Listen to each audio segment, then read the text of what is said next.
Oh, now that CK has curdled your anemic blood, it's time for your host in the Vault of Horror, the Vault Keeper, namely me, to entertain you with a spine-tingling, nauseating novelette from my Crypt collection.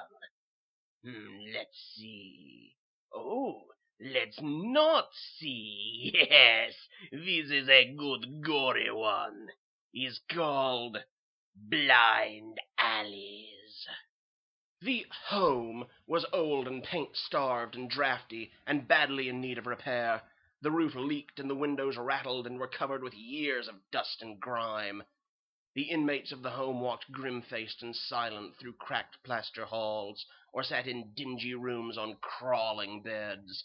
They shivered in the cold when winter came, when there was no steam to warm the rusted radiators, and they sweltered in the heat when summer burned, when long broken fans lay idle and unrepaired and unable to waft a breath of cooling relief. But they could not see the paint-peeled walls, the dirt-clouded windows, the dusty and cobwebbed halls of this, their home. These inmates, they could not see the roaches and the rats scampering across the unwashed floors, as this was a home for the blind, for wretched souls who lived in worlds of darkness, who stared with unseeing eyes at the misery around them, and yet knew and hated all of it. For the loss of one sense only tends to sharpen the others, to tune them more finely, to make them more acute. The inmates knew because they could taste and touch and smell and hear. They could taste the spoiled and rotted food placed before them at meal times. They could touch the sticky, filmy cobwebs, the dust layers covering everything. They could smell the foul odors of mildew and faulty plumbing and poor sanitation and neglect. They could hear the rats scampering, and the roaches crawling, and the termites burrowing, and the lice and bedbugs and flies and 1,000 other creatures of filth that moved. And they could hear other creatures, too, other creatures of filth that moved. They could hear Mr. Grunwald, the home's director, in his office apartment downstairs, entertaining his latest lady friend with the money he'd saved on them, the inmates. "Oh, Gunner, please." "Come now, honey, don't you like Gunner?" They could hear his almost maniacal laughter and the clinking of champagne glasses. They could smell the mouth-watering odors of the lavish supper he was enjoying, and they could see in their mind's eyes the luxuries with which he'd selfishly surrounded himself with at their expense. "Here, beautiful, have another drink." This is more like it." Yes, Gunnar Grunwald had indeed surrounded himself with luxuries, paid for with the allotments given him for each blind inmate. Why paint and plaster dreary halls that they'd never see, when he could have an air conditioner for those blistering summer days? Why launder sheets and blankets and clothes of dirt smears and sweat stains that they'd never see, when he could have a heater for those biting winter nights? Why give those poor, miserable, blind fools beauty if they could not appreciate beauty? Gunnar Grunwald had felt that way, so he'd skimped on the inmates, cut corners here, denied there, and with the surplus he'd supplied himself with beauty. Fine furniture, good books, plush rugs, expensive drapes, an occasional evening of female companionship. They were all Gunnar's to enjoy. He'd even bought a dog, a vicious dog. He'd had a good reason. For Gunn had known that another sense had replaced the inmate's sense of sight, a deep-seated sense, growing each day.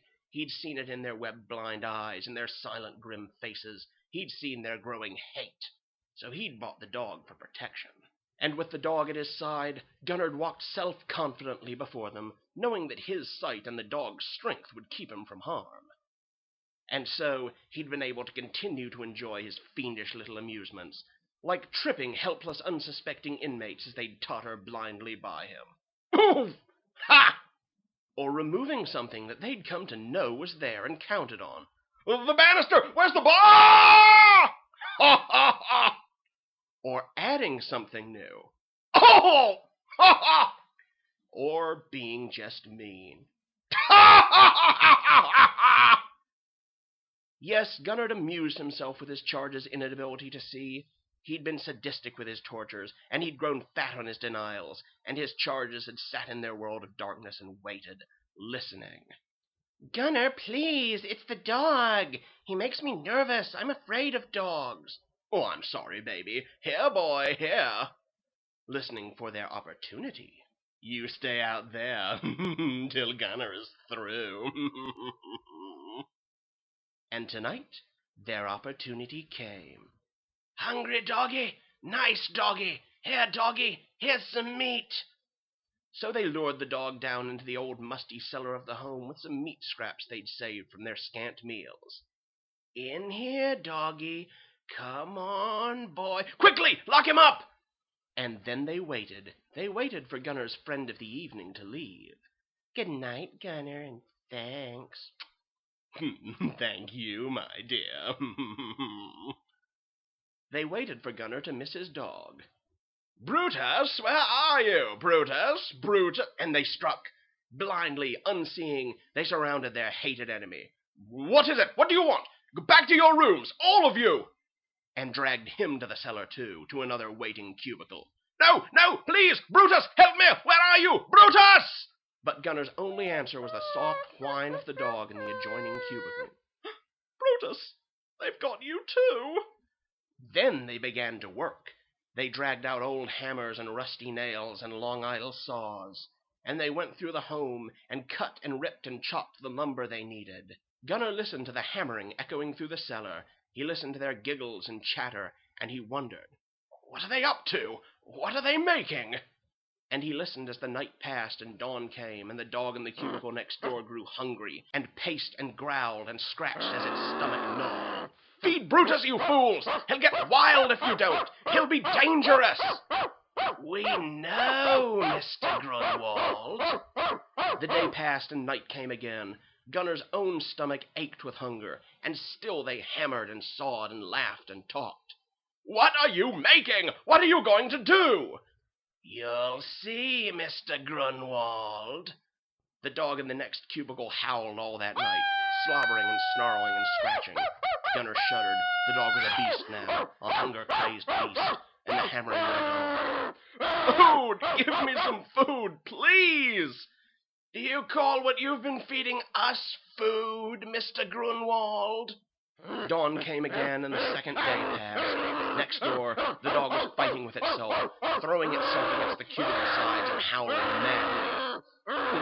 "Brutus will kill anyone that sets foot in there now." Gunner himself was half crazed with hunger as the third night came, and then, towards midnight, the hammering stopped. The cellar was suddenly flooded with light. Even Brutus stopped snarling in anticipation. They're opening my cubicle." They stood before him, dirty, sweated, tired from long hours of labor, the inmates, the blind, unseeing carpenters. Gunner blinked out at them. "Come, Mr. Grunwald, you are free to go." "Follow us, Mr. Grunwald. We built this just for you. It leads to the cellar steps. And freedom." Gunner stood up as they darted off. He could hear their footsteps fade as they rounded corners and ran down long corridors that turned and twisted and doubled back. Gunner stared. They built a maze. A puzzle. I have to figure it out." And then Gunner saw the gleaming, glittering slivers of steel embedded in the maze walls. "Razor blades! The walls are lined with razor blades! They want me to cut myself!" "Hurry, Mr. Grunwald! Hurry!" Gunner laughed to himself as he started out of his cubicle.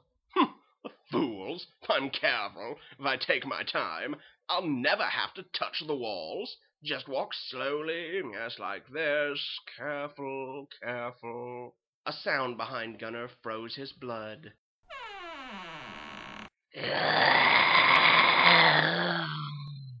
A snarl and a squeak of a door opening.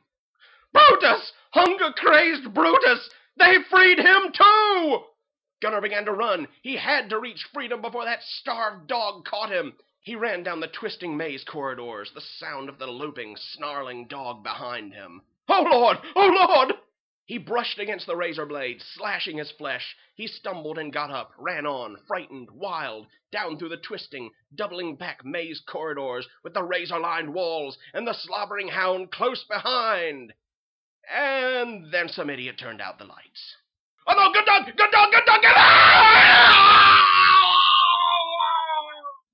Oops, wrong turn, Gunner. Now, don't go to pieces. After all, it's almost like being blind.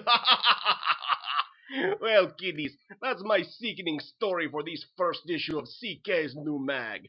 Now, it's time to close the vault of horror and turn you back to him. As the dismembered parts of a corpse said when they were shipped to the Undertakers, we'll get together again. Bye.